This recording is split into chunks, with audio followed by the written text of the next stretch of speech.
गांव में एक पुराना ढाबा था, लेकिन साफ सुथरा था। सुबह का वक्त था। कुछ ग्राहक बैठे चाय पराठे खा रहे थे। बलवंत गल्ले पर बैठा था। शांति रसोई में सब्जी काट रही थी। वाह बलवंत, क्या हाथ है तेरे। जो स्वाद इस चाय और पराठे में है वो शहर के बड़े बड़े होटलों में कहाँ। सब आप लोगों का आशीर्वाद है ठाकुर साहब। ये हाथ नहीं, ये इस चूल्हे की विरासत है। दादाजी से पिताजी को, पिताजी से हमको मिली। और मालिक, विरासत के साथ साथ आपकी मेहनत भी है। सुबह 4 बजे से जो आप दाल चढ़ाते हो ना, उसकी खुशबू से ही पूरा गांव जागता है। तभी एक नौजवान रोहन कंधे पर बैग लटकाए ढाबे में दाखिल होता है। उसे देखकर सब चुप हो जाते हैं। माँ, बापूजी। आ गया मेरा बेटा, कैसा है? कितना दुबला हो गया है शहर में। आ गया? कोर्स पूरा हो गया तेरा? हाँ बापूजी, सब पूरा हो गया। फर्स्ट क्लास में पास हुआ हूँ। होना ही था। मेरा बेटा है। चल हाथ मुंह धो ले। चंदू, जा भैया के लिए स्पेशल मक्खन मार के पराठा ला। नहीं बापूजी, पराठा नहीं, बस एक ब्लैक कॉफी बना दो, बिना चीनी के। बलवंत, चंदू और ठाकुर साहब एक दूसरे को हैरानी से देखते हैं। Black coffee? वो क्या होती है मालिक? अरे वो शहर की कड़वी चाय। जा तू दूध वाली चाय ही बना। ये सब नखरे शहर में छोड़कर आया कर। कोई बात नहीं, मैं खुद बना लूंगा।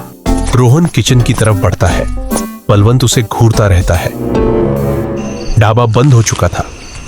बलवंत, शांति और रोहन रात का खाना खा रहे थे। रोटी और ले ले बेटा।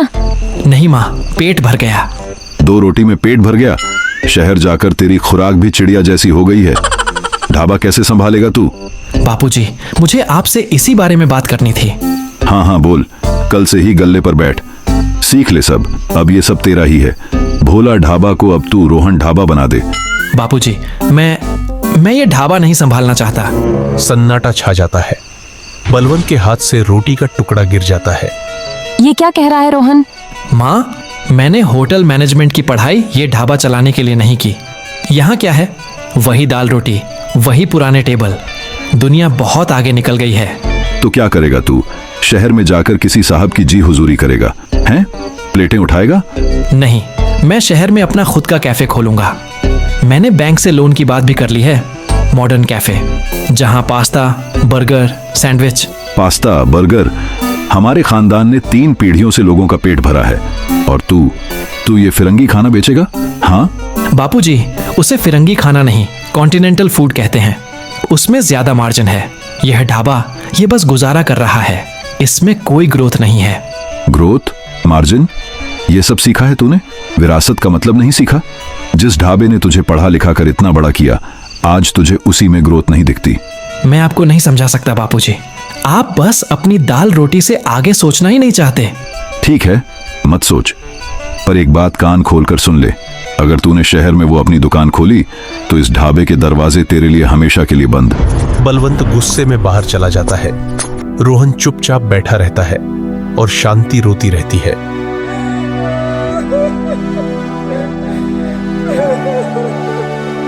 माहौल में तनाव था।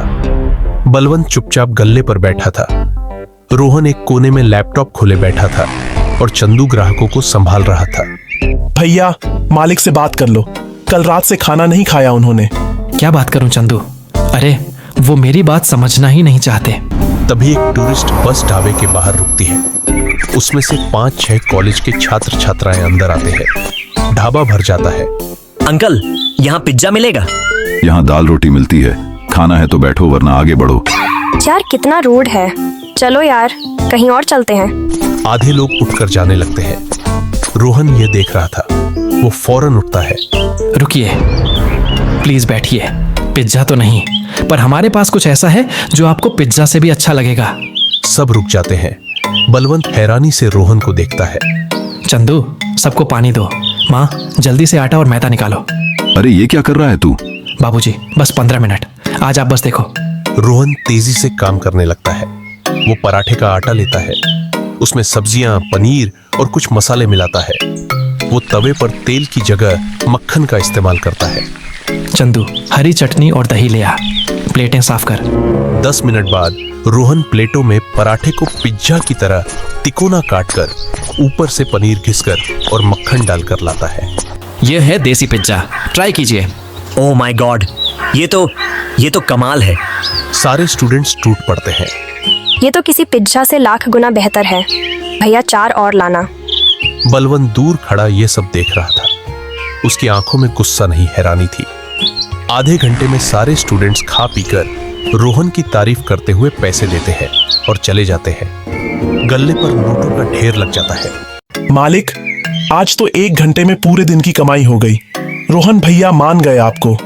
रोहन अपने बाबूजी की तरफ देखता है, जो अभी भी चुप थे। ढाबा बंद था। शांति और रोहन हिसाब मिला रहे थे। बलवंत चुपचाप बैठा था। रोहन, आज तो तूने कमाल कर दिया। वही पराठा, बस अंदाज नया। देखा माँ, यही मैं बापूजी को समझाना चाहता हूँ। चीज वही रहे, बस उसे परोसने का तरीका बदलना होगा। बापूजी, हमें अपने ढाबे को बदलना होगा। क्या बदलना होगा? ये लकड़ी की बेंच हटाकर सोफे लगाने होंगे, दीवारों पर नया पेंट, किचन में थोड़ी सफाई और एक कार्ड मशीन लगानी होगी। सफाई? मतलब हम गंदा खाना खिलाते हैं? और ये लकड़ी के बेंच मेरे दादाजी ने बनवाए थे। इन पर बैठकर तेरे दादाजी ने खाना खाया है और तू इन्हें उखाड़ फेंकना चाहता है। बापूजी, आप बात को कहाँ ले जा रहे हैं? तू ले जा रहा है। तुझे मेरी दाल रोटी, मेरी बेंच, मेरी विरासत सब पुराने लगते हैं। इस सब में ग्रोथ नहीं दिखती। हाँ, नहीं दिखती, क्योंकि आप वक्त के साथ बदलना ही नहीं चाहते। आप बस इस ढाबे से चिपके रहना चाहते हैं, भले ही यह कल को बंद हो जाए। चुप हो जा। शांति और चंदू जो कोने में खड़े थे चौंक जाते हैं और गहरा सन्नाटा पसर जाता है। ये ढाबा बंद होगा। ये ढाबा मेरी जिंदगी है। निकल जा मेरी नजरों से। जा, खोल ले अपना वो पास्ता बर्गर का ठेला। रोहन गाल पकड़े अपने पिता को देखता है। उनकी आंखों में आंसू थे। आप सही कह रहे हैं, मुझे चले ही जाना चाहिए। रोहन अपना लैपटॉप उठाता है और तेजी से बाहर निकल जाता है। अजी, सुनते हो? रोहन, रुक जा बेटा। ये क्या किया आपने? अपना ही बेटा है वो। बलवंत मूर्ति बना वहीं खड़ा रहता है। अगली सुबह ढाबा तो खुला था, पर वीरान था। बलवंत चुपचाप चूल्हे के पास बैठा आग को घूर रहा था। चंदू ग्राहकों को संभाल रहा था, पर उसका मन नहीं लग रहा था। अरे बलवंत, दाल अभी तक नहीं चढ़ी? और वो रोहन कहाँ है? चला गया, वो शहर गया है। क्यों? उसे ये ढाबा, ये सब पुराना लगता है। उसे ग्रोथ चाहिए। तो इसमें गलत क्या है? बलवंत चौंक कर ठाकुर साहब को देखता है। बलवंत, जब तेरे पिताजी ये ढाबा चलाते थे तो वो पत्तलों पर खाना देते थे। तू आया, तूने स्टील की थालियां शुरू की, है ना? हाँ, तो उन्होंने लकड़ी के चूल्हे पर खाना पकाया। तूने गैस का चूल्हा लगवाया। वो भी तो बदलाव था, वो भी तो ग्रोथ थी। तेरे पिताजी ने तुझे रोका। बलवंत चुप हो जाता है। बेटा, विरासत का मतलब चीज को ज्यों का त्यों पकड़ कर रखना नहीं होता। विरासत का मतलब होता है उसकी आत्मा को जिंदा रखना। आत्मा? हाँ, इस ढाबे की आत्मा है स्वाद और अपनापन। वो नहीं बदलना चाहिए, लेकिन जमाना बदल रहा है तो परोसने का तरीका तो बदलेगा ही। तेरा बेटा जड़ें नहीं काट रहा। अरे वो बस पेड़ को नई खाद पानी दे रहा है ताकि वो और फैले, और तूने उसे ही भगा दिया। बलवंत की आंखें खुल जाती हैं। उसे अपनी गलती का एहसास होता है। चंदू भाग जा, बस स्टैंड जा, रोक उसे। रोहन अपना बैग लिए बस का इंतजार कर रहा है। बस आ गई और वह जैसे ही चढ़ने लगता है, पीछे से बलवंत की आवाज आती है। रुक जा रोहन, रुक जा। रोहन मुड़कर देखता है। बलवंत उसके पास आता है। बापूजी, आप? वो जो तू कह रहा था ना, कार्ड मशीन, वो कहाँ मिलेगी? रोहन हैरानी से अपने पिता को देखता है। बापूजी, और वो देसी पिज्जा जो कल बनाया था, वो आज मेनू में डाल दे। रोहन की आंखों में आंसू आ जाते हैं। वो अपने पिता के गले लग जाता है। बापूजी, मुझे माफ कर दो बापूजी। पगलेट, बाप से कोई माफी मांगता है? चल ढाबे पे, बहुत काम है। ढाबा बदल गया था। लकड़ी के बेंच अभी भी है, पर उन पर गद्दे लग गए थे। दीवारों पर ताजा पेंट और गांव की तस्वीरें थी। एक कोने में नए सोफे थे। गल्ले पर एक कार्ड मशीन रखी थी। रोहन अब गल्ले पर था और लैपटॉप पर हिसाब देख रहा था।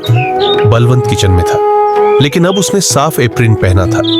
रोहन भैया, 2 देसी पिज्जा और एक स्पेशल भोला दाल तड़का, टेबल नंबर 4 पे।